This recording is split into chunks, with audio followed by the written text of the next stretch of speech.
ஆனால் இன்னைக்கு இருக்கிற சூழ்நிலைகளில் திருமுறைகள் கிராமங்கள் தோறும் பரவ வேண்டும் என்று எங்களுடைய பெரிய எண்ணம். எனக்கு இந்த நிகழ்ச்சிக்கு கிடைச்சது வாரியார் சுவாமிகளே என்னை அழைத்திருக்கிறார். அவர் அழைக்கலைன்னா நான் வந்திருக்க முடியாது. நான் எல்லா இடத்துலையும் வாரியார் சுவாமியை பேசாத இடமே இருக்காது.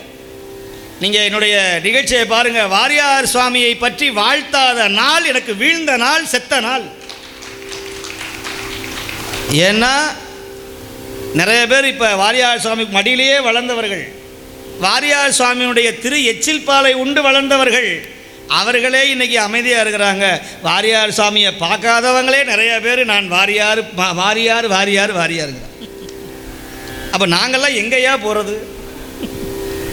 நாங்கள்லாம் எங்கே போகிறது?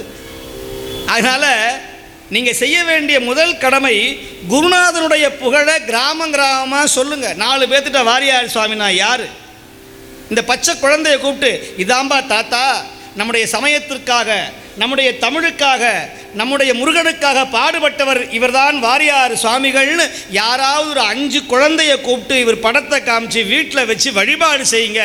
இதை விட ஒரு பெரிய நன்றி கடன் எனக்கு கிடையவே கிடையாது.